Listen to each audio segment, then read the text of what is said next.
You're listening to The Okanagan Reader, where we present readings of short stories and other works that have been released under a Creative Commons license by their creators.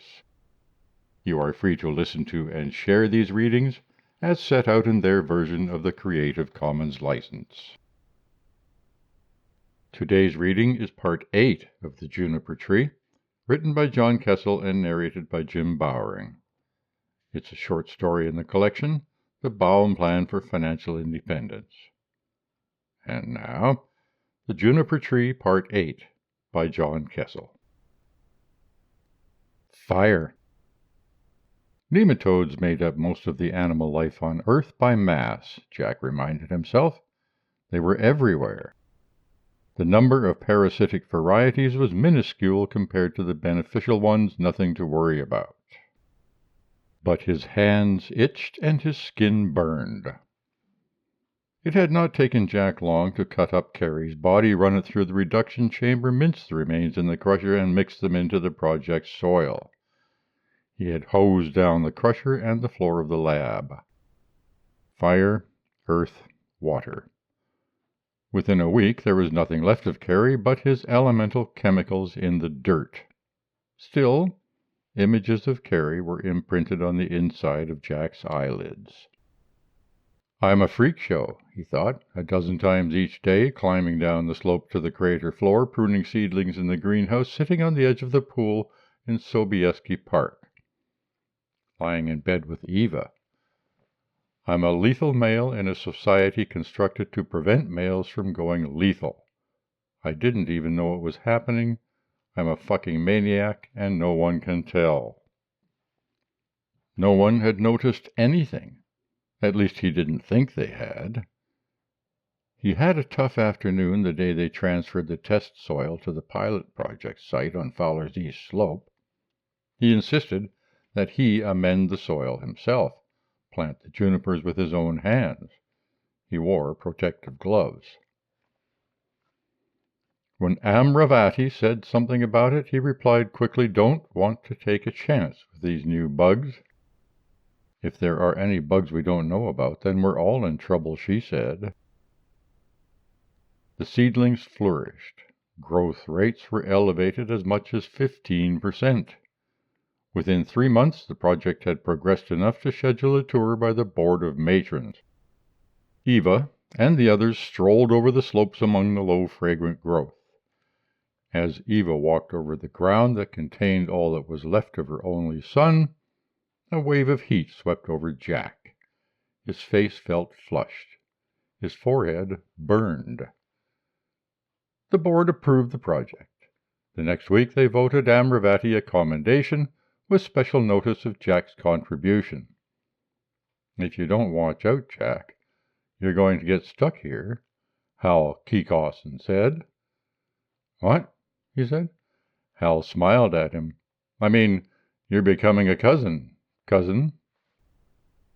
A cousin on the outside, a stranger within. There were lots of difficult aspects to the aftermath of Carey's death, among them the problem of Eva. For example, despite the fact that during the search he had saved Eva's life on the edge of the precipice, it was impossible for him to touch her in bed. He had discovered how much her eyes were like Carey's. Lying beside her at night, hands burning, pretending to sleep until he heard Eva's faint snore, and pretending to sleep after that for fear of waking her, Jack felt more alone than he had since he was 5 years old. One night, he heard Eva stir beside him, rise up on one elbow, and watch him. He heard her whisper, "I'm sorry. I can do better." What did she have to feel sorry about? How could she possibly be asking his forgiveness? The colony clinic prescribed a salve for his skin that did nothing but make him smell like sulfur. I'm the lunar Mephistopheles, he thought. He resorted to magic. If some part of Carey was coming back to torment Jack, maybe bringing Carey home would mollify his ghost. Jack potted one of the junipers and set it up on their balcony. He fed Eva lettuce from the greenhouse to see what effect it would have on her.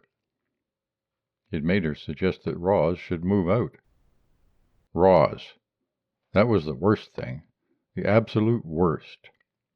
Jack was stunned that Roz had so readily put herself at risk to save him. Though it was, at some level he had difficulty admitting, immensely gratifying, and removed any doubt he had ever had that she loved him, now he could not look at Roz the same way. He was in debt to his daughter, and, like a boulder that they were both chained to, that debt both united and stood between them at every moment. When Roz started her practicum in fabrication, she began to spend more time with Eva. Jack watched them joke together as they sat in the apartment and went over the steps in the manufacture of building glass. Their heads were so close together, Roz's red hair and Eva's brown. The skirl of Roz's silly, high-pitched giggle for some reason made him want to cry. "You laugh too much," he said. They looked up at him, dead silent, identical astonishment on their faces. "Can't you keep quiet?" he said. "Sorry, Dad," Roz muttered. "I didn't know I wasn't allowed to laugh." She pushed the tablet away from her. "I have something I need to tell you." Jack tried to keep the panic out of his voice. "What's that?" "I think I'm going to move out. There's an apartment that Raisa and I can move into, opening up in the old section of the south wall." "Raisa? I thought you didn't even like her." "I think I was just projecting. She's really a good person. She's never mean." Jack wanted to argue, but was intimidated by Eva's presence. Eva had put this idea in Roz's head. "Come with me," he said to Roz. "We'll take a walk. Do you mind, Eva? We need to talk this over, father to daughter." "Go right ahead." Roz looked sullen, but she came with him. They descended from the apartment down the pathway toward the crater floor. The inside of the dome was a brilliant, cloudless sky. On the field below them, a harvester sprayed soybeans into a hopper truck. "Is this because of Carey?" Jack asked. Roz crossed her arms over her chest and looked at her feet. "I don't want to talk about Carey," she said. "You know it was an accident, Roz. She bounced on her toes and leapt 5 feet into the air, coming down well ahead of him. A woman, going the other way, looked at her and smiled. Jack hurried to catch up. Roz still wouldn't look at him. "I will not talk about Carey, Dad. This isn't about him. I'm 14, and cousin's girl at 14 who won't leave home is sick." She bounced again. He didn't know what to say. He knew she was lying, that it had to have something to do with Carey, but he wasn't going to beg. "You're going to tell Eva the truth," he said when he caught up. "Don't be stupid," Roz said. "I've given up too much for this. I don't want to move again." Stupid. The stupid thing was deciding to come here. "I brought you here to keep us from drifting apart." "Dad, did you think I was going to be with you forever?" He rubbed his palms up and down his forearms, but that only made the itching worse. "Will you call me?" "I'll see you every day." Jack stopped following her. Roz continued down the path toward Sobieski Park and did not look back. "What do you think, Carey?" he whispered aloud as he watched his daughter walk away. "Is this one of those earth things? One of those sexual ownership practices?" Jack tried to imagine what it would be like to be alone with Eva in one of the largest apartments in the colony. Perhaps it would not be so bad. He could plant a dozen junipers on the balcony. He could prepare all their meals. Hell, he could bring in a bed of Carey's soil and sleep in it.